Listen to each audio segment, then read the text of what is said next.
یہودیوں کے پاس بھی گئے, دکھ اٹھا کر مارے کھا کر بھی گئے اور تبلیغ کی. تو یہ کون سی شریعت ہے کہ ہم لوگ تبلیغ نہیں کرنی؟ اور اگر تبلیغ کرنی ہے تو پھر یہ سنت کہاں سے نکالی کہ تم بولی جاؤ اور احمدی نہیں بولے گا؟ کیونکہ حضرت صلی اللہ علیہ وسلم کا تو یہ طریقہ نمونہ نہیں تھا. آپ تو گھنٹوں دیتے تھے غیروں کو, ان کو تبلیغ کرتے تھے, پھر ان کی باتیں سنتے تھے, بڑے تحمل اور پیار سے سنتے تھے. بلکہ ایسے بھی تھے جو آ کر نہایت گستاخیاں کر جاتے تھے, بڑی سخت گستاخیاں کر جاتے تھے گفتگو کے دوران, اور ان کو موقع دیتے چلے جاتے تھے.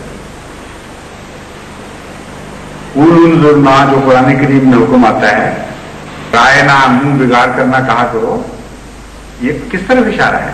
یہ تو نہیں تھا کہ رسول کریم صلی اللہ علیہ وسلم کو علم نہیں ہوتا تھا کہ کیا ہو رہا ہے. گفتگو ہوتی تھی, مجالس ہوتی تھی, یہود آتے تھے, کئی قسم کے سوال کرتے تھے, جواب دیتے تھے. تو رسول اللہ علیہ وسلم کو تبلیغ ہو کر سکتا ہے یہودی نعوذ باللہ من ذالک, اور آپ کو تبلیغ نہیں ہو سکتی. یہ کون سا قرآن کریم نکالا نیا؟ اور پھر حضرت صلی اللہ علیہ وسلم تبلیغ کرتے تھے اور پھر جواب سنتے تھے. اور نئی شریعت یہ ہے کہ تمہیں اگر تبلیغ کی جائے گی تو جواب کی اجازت نہیں ہوگی, ورنہ تبلیغ ہی نہیں کی جائے گی. اگر نہیں کی جائے گی تو غیر شرعی طور پر باقی سب مسلمانوں کا حق تم نے چھین لیا, شریعت اسلامیہ کے مخالف حق ان سے چھینا. اور اگر ہمیں جواب کی اجازت نہیں تو شریعت اسلامیہ کے مخالف ہمارا حق چھین لیا. جس پہلو سے اس کا تجزیہ کریں, ہر پہلو احمقانہ ہے, ایک بھی عقل والا پہلو اس میں نہیں. یہی وہ موقع ہے جس کے متعلق قرآن کریم فرماتا ہے الیس منکم رجل رشید, یہ کیا ہو گیا ہے قوم تمہیں, کیا ایک بھی عقل والا تم میں باقی نہیں رہا؟ غور کرو تم کہاں پہنچ گئے ہو. ہر بات کو تم نے الٹ کر دیا ہے, ہر منطقی نتیجے سے محروم رہ گئے ہو, اور علم نہیں ہو رہا تمہیں کہ کہاں پہنچا دے گی تمہیں یہ منطق. تمہارے دلائل تمہیں کس طرح دھکیل کے لے کے جا رہے ہیں.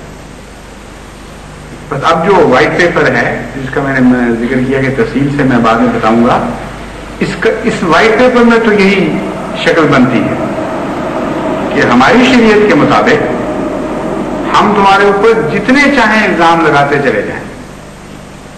تبلیغ یہ ہے ہماری, ہم تمہیں تبلیغ کر رہے ہیں, لیکن تمہیں جواب کی اجازت نہیں. یہ سنت تو قرآن سے ثابت ہوتا ہے کفار کی تھی, حضرت محمد مصطفیٰ صلی اللہ علیہ وسلم کی تو نہیں تھی.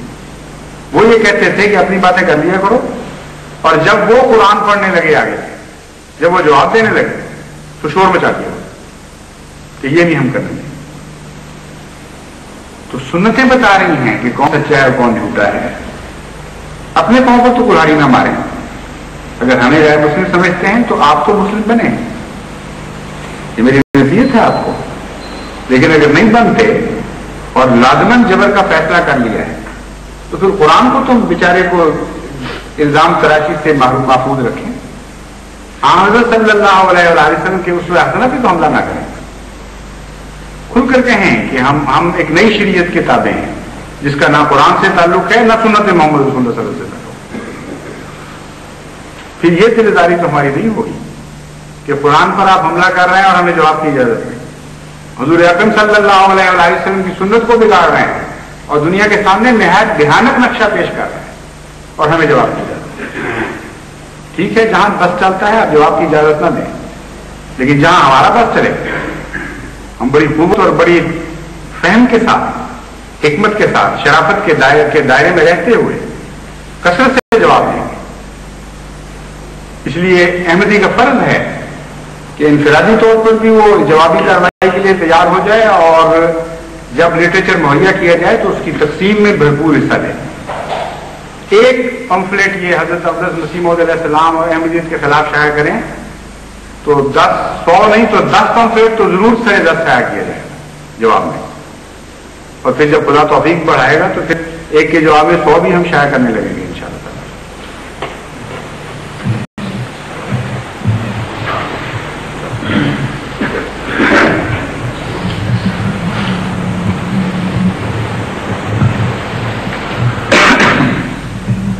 الحمدللہ نحمدہ ونستعینہ ونستغفرہ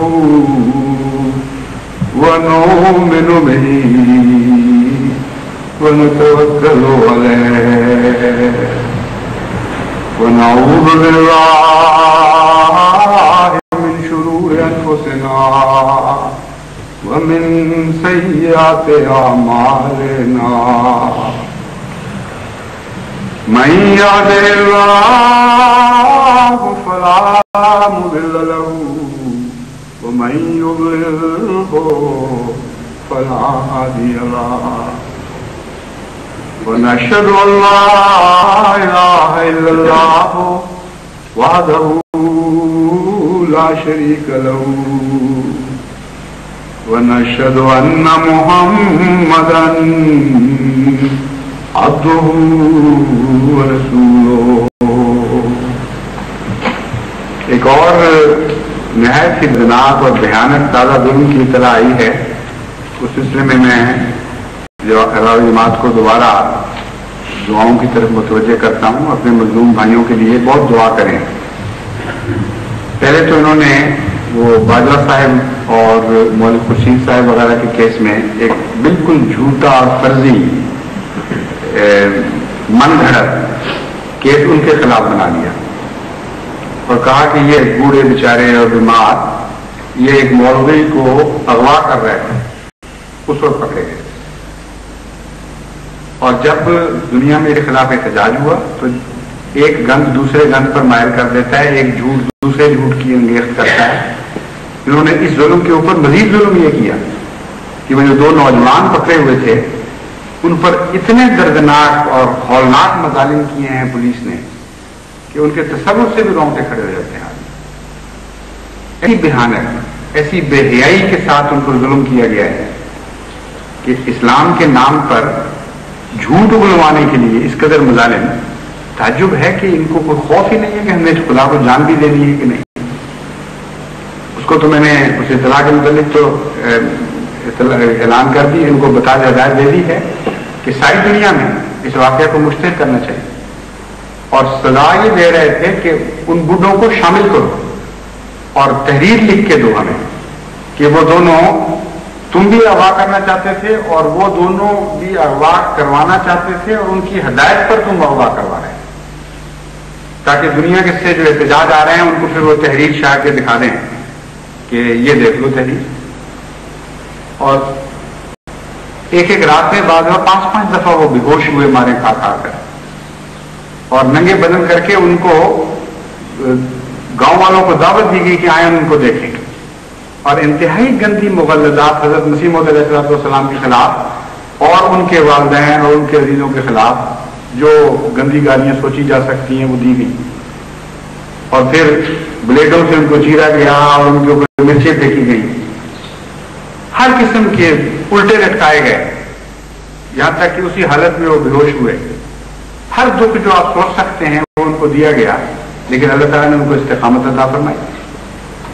اور باجوہ صاحب اور ان بیچارے مظلوم کے متعلق انہوں نے آخر وقت تک نہیں بیان دیا.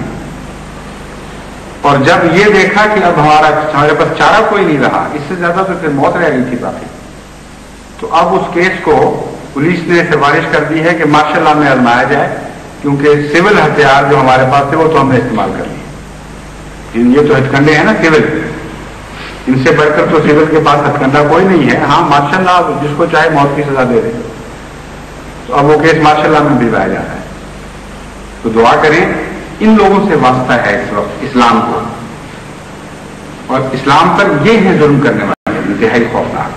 اللہ تعالیٰ ان کو ہدایت دے اور باز رکھے, کیونکہ یہ معاملہ تو اتنا بڑھ چکا ہے کہ اس کے بعد پھر خدا کی طرف سے سوائے اس کے کہ ایسی قوموں کی ہلاکت کی تدبیر لکھ دی جائے پھر اور کچھ رہتا نہیں باقی. اپنی بے حیائی میں اور ظلم و سفاکی میں اور سچائی کو جھٹلانے میں ایک حد سے آگے نکل چکے ہیں. بظاہر تو واپسی کی صورت نظر نہیں آ رہی ہے, لیکن دعا کرنی چاہیے. ہمارا فرض ہے, ہمارا اپنا وطن ہے, ہمیں اس سے محبت و پیار ہے کہ چند شریروں کی وجہ سے سارے وطن پر عذاب آ جائے اور مصیبت پڑے, اس کا بھی ہمیں دکھ پہنچنا ہے, ان کو وہاں سے اس کا دکھ ہوگا. اللہ تعالیٰ فضل فرمائے.